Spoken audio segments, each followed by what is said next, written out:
Hello guys, very good morning. एक नए topic के साथ मैं दुबे सर पुनः आपके सामने।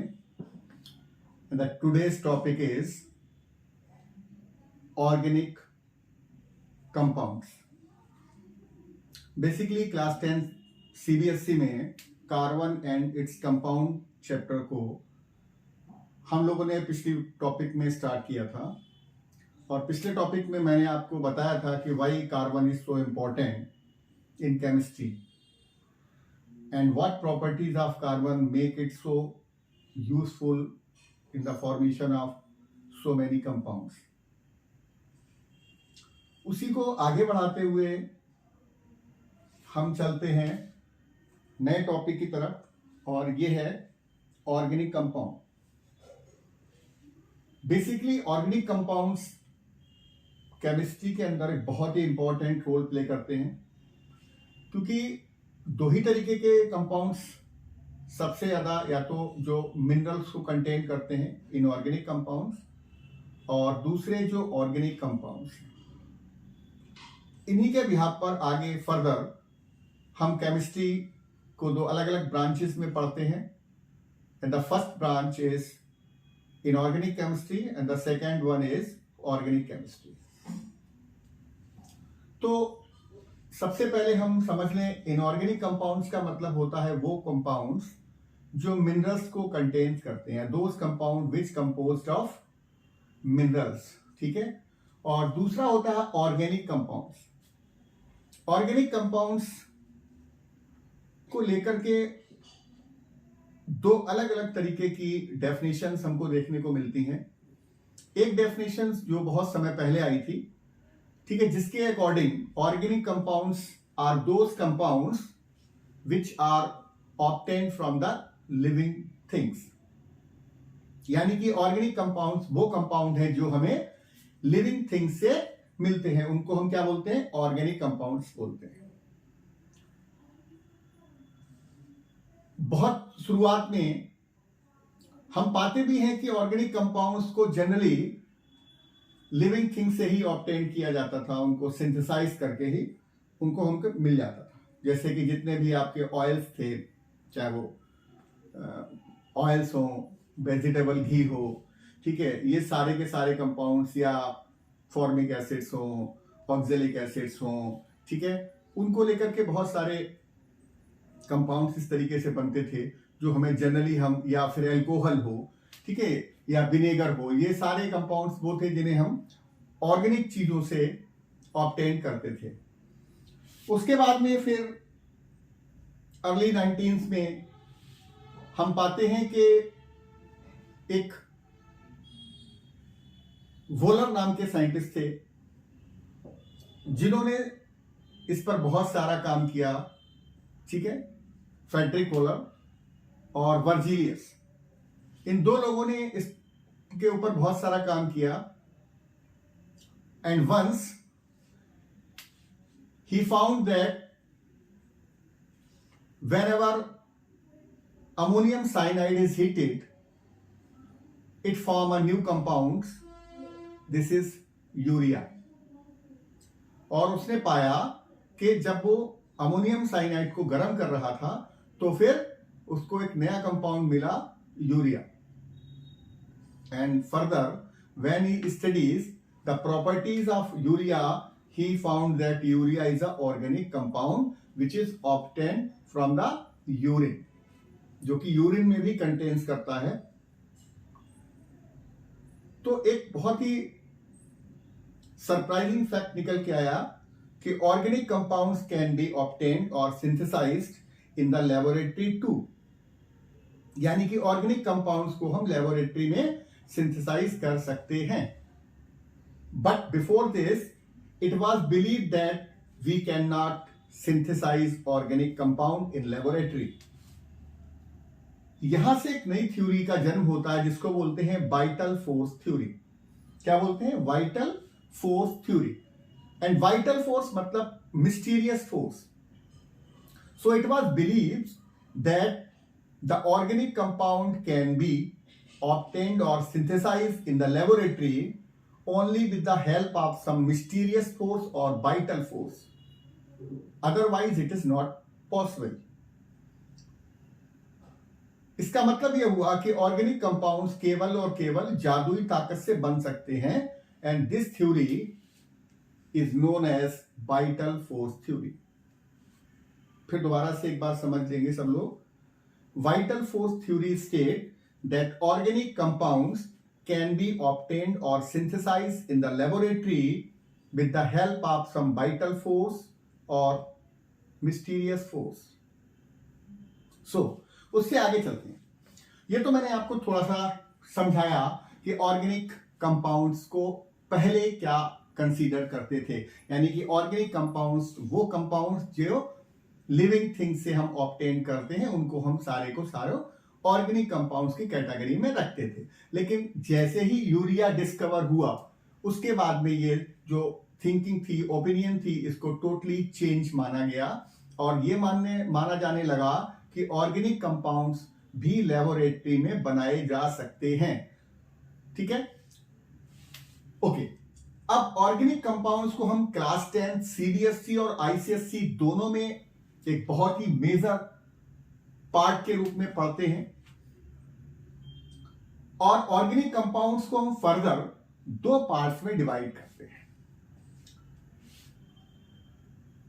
बीच में आप ऑर्गेनिक कंपाउंड्स को हम लोग हाइड्रोकार्बन्स के फॉर्म में भी स्टडी कर सकते हैं। हाइड्रोकार्बन,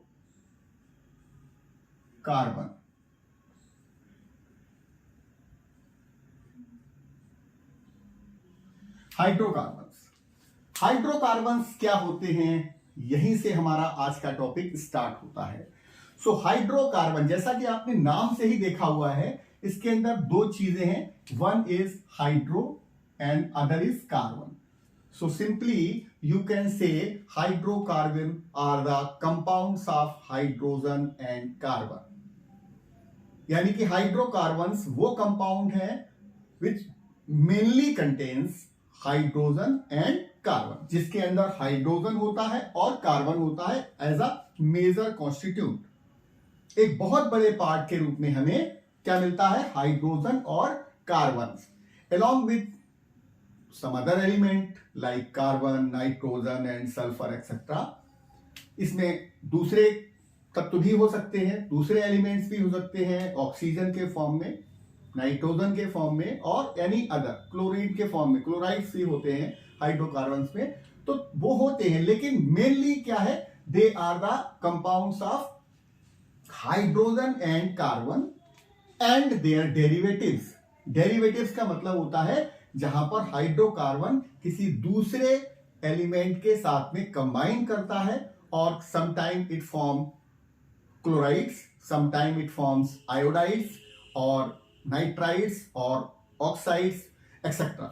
ठीक है, तो हाइड्रोकार्बन्स का मतलब समझ में आ गया होगा आपको। Hydrocarbons are the compounds of carbon, सबको याद करना है, और ये बहुत ही सिंपल सी डेफिनेशन है हाइड्रोकार्बन्स की, those compounds which contains hydrogen and carbon as a major constitute.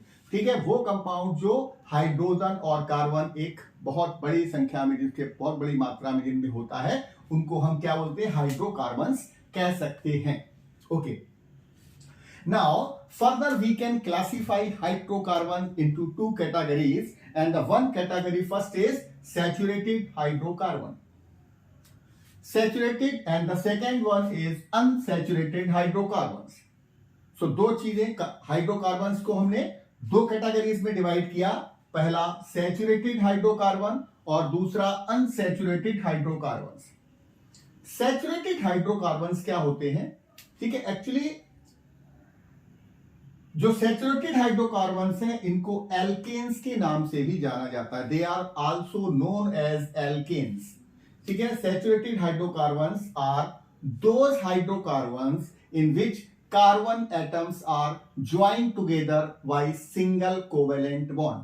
Suppose ये कार्बन है और ये दूसरे कार्बन के साथ में अगर सिंगल कोवेलेंट बना रहा है,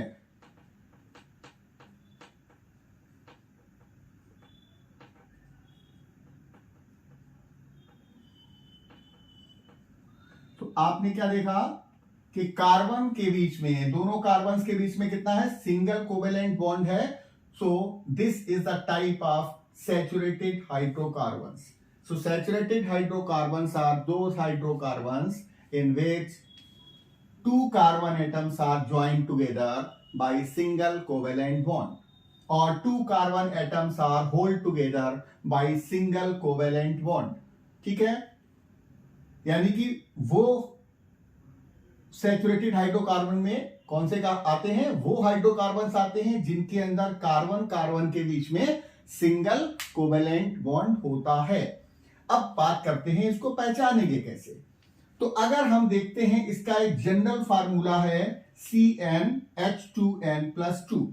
क्या होता है, CnH2n+2, यानी कि कार्बन और हाइड्रोजन के बीच में अगर हम देखें, अगर हम कार्बन को ले लेते हैं अगर कार्बन हमने ले लिया, n की वैल्यू सपोज हमने 1 ले लेते हैं, क्या लेते हैं, n ले लिया 1.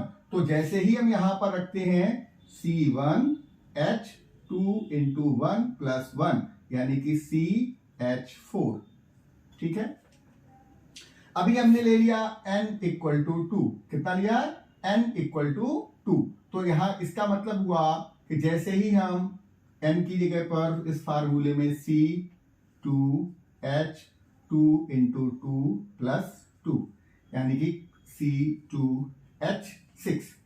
ठीक है, ये हमारा दूसरा कंपाउंड बन गया जिसके अंदर कार्बन हमने 2 लिए थे.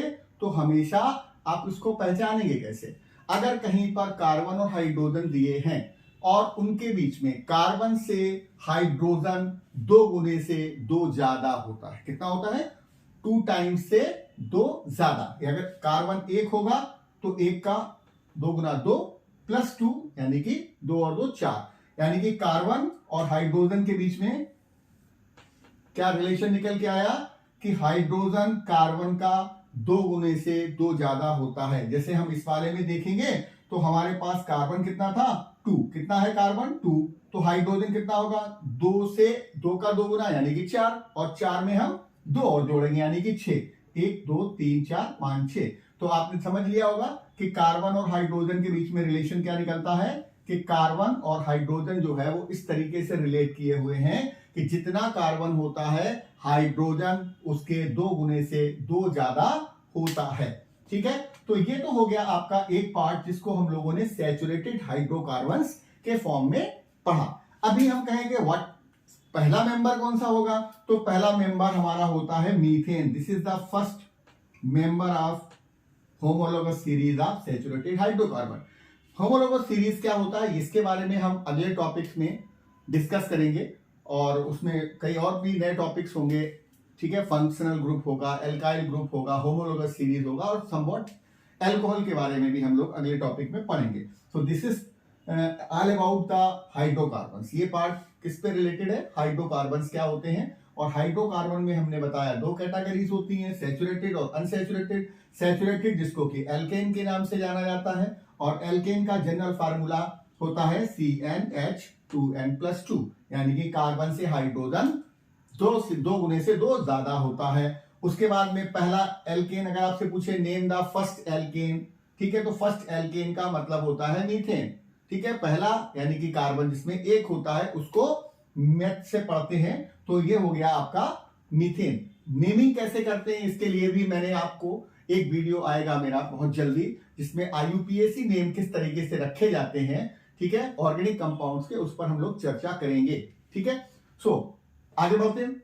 आगे बढ़ के हम लोग पहुंचते हैं अनसैचुरेटेड हाइड्रोकार्बन्स पे.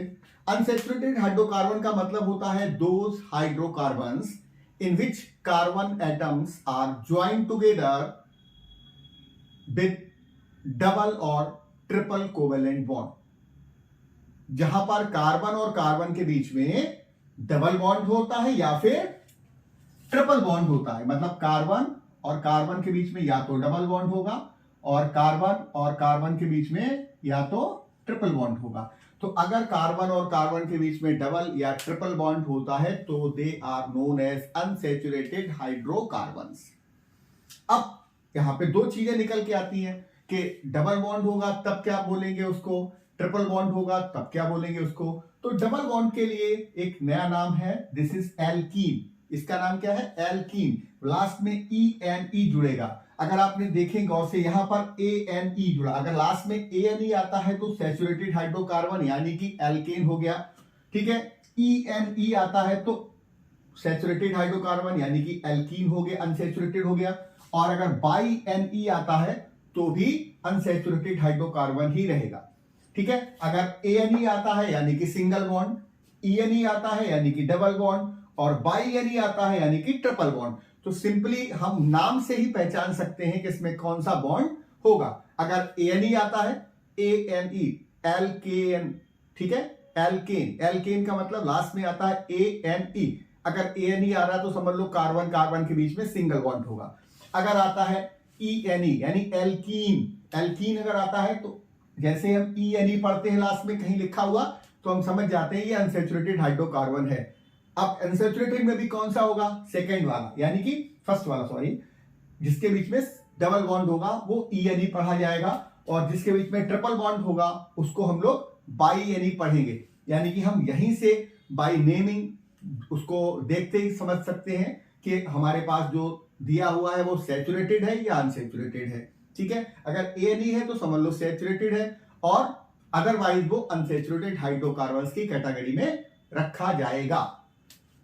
तो अभी हम बात करते हैं एल्कीन्स की। एल्कीन्स क्या होते हैं, दे आर अनसैचुरेटेड हाइड्रोकार्बन्स। क्या होते हैं, दे आर अनसैचुरेटेड हाइड्रोकार्बन्स, ठीक है, इन विच कार्बन कार्बन या कार्बन इज टू कार्बन जो आपके हैं वो अटैच्ड होंगे किससे, डबल कोवेलेंट बॉन्ड से, ठीक है। So those unsaturated hydrocarbons in which two carbon atoms are joined together by double covalent bond, ठीक है, उनको बोलते हैं एल्कीन, ठीक। जनरल फार्मूला क्या होता है, CnH2n, यानी कि जितने कार्बन होंगे उसका ठीक दूना हाइड्रोजन होगा। अगर हम यहीं पर देखें तो कार्बन हमारे पास कितना है, 2, हाइड्रोजन कितना हो जाएगा, 4, ठीक है। यानी कि इस तरीके से हम हाइड्रोजन को अटैच कर सकते हैं। नेमिंग कैसे होता है इनका, वैसे तो इसका नाम जो है इथीन है, ठीक है, क्योंकि मिथीन नहीं बन सकता, ठीक है, क्योंकि डबल बॉन्ड के लिए कम से कम 2 कार्बन होने चाहिए ही चाहिए, ठीक है।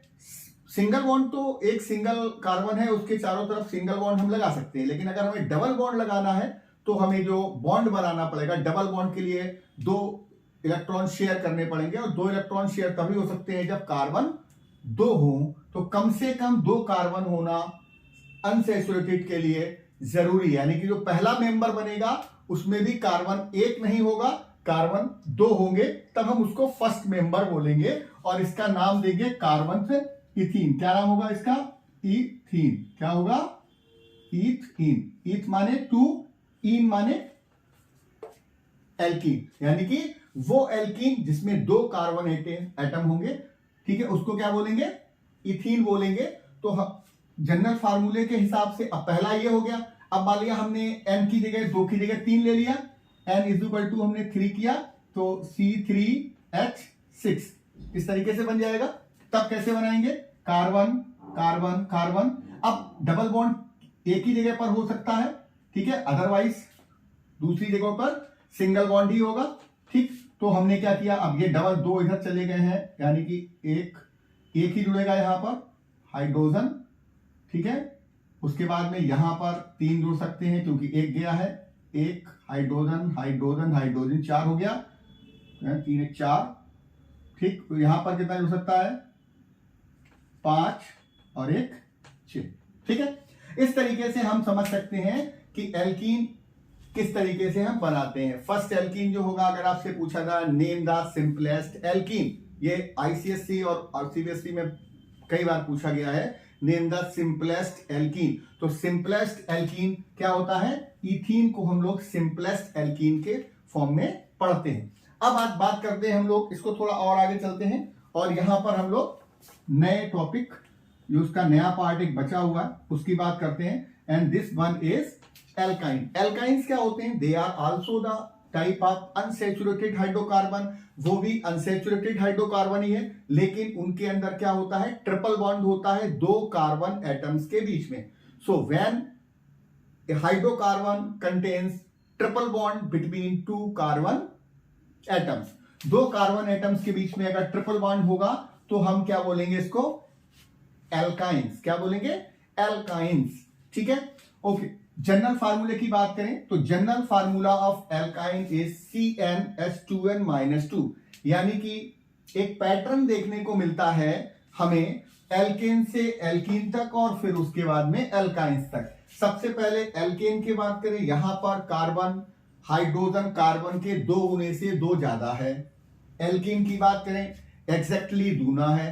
ठीक है, हाइड्रोजन कार्बन का दूना होता है. यहां पर बात करें 2 गुने से 2 कम है, यानी कि हम सिंपली समझें यहां पर 2 टाइम्स, इस तरफ 2 टाइम्स +2, इधर 2 टाइम्स -2, मतलब यहां पर बीच वाले में दूना, इसके इधर दूने से 2 कम, इसके इधर दूने के 2 ज्यादा. सो एल्काइंस का मतलब दोस hydrocarbons in which 2 carbon atoms are joined together between by triple covalent bond. जहां पर 2 कार्बन एटम्स के बीच में ट्रिपल कोवेलेंट बॉन्ड होता है उसको बोलते हैं एल्काइंस. ओके, अगर हम पहले एल्काइंस का नाम याद करना चाहें तो फिर वही बात आ जाती है कि डबल या ट्रिपल बॉन्ड बनाने के लिए एटलीस्ट हमको 2 कार्बन एटम चाहिए. अब 2 कार्बन एटम जैसे ही होते हैं उसका नेमिंग करते समय हमें इन का, इथ, किसका इस्तेमाल करते हैं, इथ का. ठीक है, तो इथ और ट्रिपल बॉन्ड के लिए हम लोग लगाते हैं बाई एनी, इथाइन. क्या नाम हो जाता है इसका, C2H2, क्योंकि जैसे करेंगे यहां 2 रखेंगे, C2 2 to the 4 -2, यानी 4 - 2 दैट इज 2. ठीक है, और इस तरीके से स्ट्रक्चर बनेगा किसका, इथाइन का. तो इस टॉपिक में हमने 3 चीजें सीखी. पहला तो किस तरीके से हम बाइफरकेट करेंगे, अलग अलग करेंगे सैचुरेटेड और अनसैचुरेटेड हाइड्रोकार्बन को. ठीक है, तो सिंपल सी बात है, हमें केवल कार्बन और हाइड्रोजन को देखना है. जैसे ही हमको पता चलता है कि कार्बन से हाइड्रोजन दूना है, हम बोलते हैं एल्कीन है, यानी कि अनसैचुरेटेड हाइड्रोकार्बन है. जैसे ही हम, भाई पहचानने के 2 ही तरीके हो सकते हैं, या तो हमें बॉन्ड नजर आ जाए तो हम पहचान सकते हैं, अगर सिंगल बॉन्ड है तो एल्कीन हो गया, यानी कि सैचुरेटेड हाइड्रोकार्बन है. अगर डबल या ट्रिपल बॉन्ड है तो फिर सीधी बात है, या तो वो एल्कीन होगा या एल्काइन होगा, यानी कि वो अनसैचुरेटेड कैटेगरी में चला जाएगा. तो हमारे पास पहचानने के 2 तरीके हैं, either we have type of bond, हमें बॉन्ड पता हो, अगर सिंगल है तो सैचुरेटेड, और अगर डबल या ट्रिपल है तो अनसैचुरेटेड हाइड्रोकार्बन. ठीक है, उसके अलावा हम कार्बन और हाइड्रोजन से भी पता कर सकते हैं कि किस टाइप का हाइड्रोकार्बन है, वेदर इट इज सैचुरेटेड. अगर सैचुरेटेड है तो 2 गुने से 2 ज्यादा होंगे हाइड्रोजन. अगर अनसैचुरेटेड है तो ये वाली बात कैंसल, यानी कि दूसरी चीज निकल के आती है. फिर एग्जैक्टली दूना है तो एल्कीन होगा, और एग्जैक्टली दूना से 2 कम है तो एल्काइंस होगा. ठीक है, तो हमें क्या, हमारे अगर अब हम अपने कोर्स के हिसाब से बात करते हैं, कोर्स में एक तो एल्कीन एल्कीन एल्काइन सबके जनरल फार्मूले बहुत पूछे जाते हैं. ठीक है, what is the general formula of alkane, what is the general formula of alkene और एल्काइन. उसके बाद में एक और क्वेश्चन पूछते हैं, name the simplest alkane, name the simplest alkene and the simplest alkynes. Okay, उसके अलावा कभी कभी इनके स्ट्रक्चर्स भी बनवाते हैं. इस स्ट्रक्चर को कैसे बनाते हैं, नेमिंग कैसे करते हैं, इसके लिए फर्दर जो हम टॉपिक्स में जिन पे वीडियो आएगा उस पर आप लोगों को सीखने को मिलेगा. तो फिलहाल यहां तक आप लोग अपने आप को अपडेट करिए, अपने आप को तैयार करिए. ठीक है, इसको देखने के बाद एक आपकी जो कॉन्सेप्ट क्लियर होगी, ठीक है, बल्कि उसको आप नोट डाउन करेंगे तो बहुत ही स्ट्रॉन्ग कॉन्सेप्ट आपकी बनेगी. और फिर जब फर्दर अगले वाले टॉपिक्स में हम लोग जाएंगे, ठीक है, जो कि रिलेटेड होंगे डेरिवेटिव्स के ऊपर, ठीक है, उनको, उनमें फंक्शनल ग्रुप क्या होते हैं, ठीक है, और एल्काइल ग्रुप्स क्या होते हैं, होमोलोगस सीरीज अभी हम लोगों ने नहीं पढ़ा है. ठीक है, तो वो सब चीजें हम पढ़ेंगे. यही 4 टॉपिक्स और बहुत इंपॉर्टेंट है. इसके अलावा एक अल्कोहल के बारे में भी हम जानने की कोशिश करेंगे, वो भी एक हाइड्रोकार्बन्स का ही डेरिवेटिव्स है. ठीक है, बहुत सारे डेरिवेटिव्स होते हैं लेकिन आपको सिर्फ कुछ ही गिने चुने ही पढ़ने हैं अपने सिलेबस में. तो जिस तरीके से ये आपने समझा है, आई होप कि आप आगे भी कंटिन्यू करेंगे मेरे साथ में और पूरा का पूरा चैप्टर ऑर्गेनिक केमिस्ट्री दिमाग के अंदर आप बिठाल के रहेंगे, ठीक है। And this is very important. क्यों? क्योंकि ऑर्गेनिक केमिस्ट्री आपका पीछा नहीं छोड़ेगा। ये आपको 11th तक जाना है लेके, उसके बाद 12th में जाना है, और फर्दर अगर आप आगे जाते हैं तो भी आपको ऑर्गेनिक कंपाउंड्स और ऑर्गेनिक केमिस्ट्री को डील करना ही होगा। सो बहुत ही अच्छा और इम्पॉर्टेंट है कि आप अर्ली स्टेज में ही इसको सीख लें, क्योंकि ये बहुत बेसिक ऑर्गेनिक केमिस्ट्री है जो आगे चल के बहुत एक्सपेंड करता है। और इस तरीके से आप अगर अच्छे से सीख जाते हैं तो आपको आने वाले टॉपिक्स में कोई प्रॉब्लम नहीं आएगी, दैट इज श्योर, ठीक है। सो मुझे लगता है आज के लिए इतना काफी है इस टॉपिक में, ठीक है। आपसे सभी से मेरा कहना है अच्छे से पढ़िएगा, ठीक है, और लाइक करिए वीडियो को, और ज्यादा से ज्यादा बच्चों को, ज्यादा से ज्यादा लोगों तक इसको शेयर करिए और उनको सब्सक्राइब करने के लिए बोलिए, जितने भी आपके रिलेटिव्स हैं, आपके दोस्त हैं, ठीक है, ताकि एक बहुत ज्यादा लंबी चेन बन जाए। और उससे ये फायदा होगा कि एक बहुत बड़े वर्ग तक, बहुत बड़े एरियाज तक हमारी बात पहुंचेगी, और जितने भी बच्चे कनेक्ट होंगे इससे, ठीक है, 10th क्लास के, 11th क्लास के, 9th क्लास के, 12th क्लास के, वो सारे के सारे कहीं ना कहीं उनको बेनिफिट्स होगा। और यही शायद मेरा पर्पस भी है इस YouTube चैनल को चलाने का। Okay, thank you.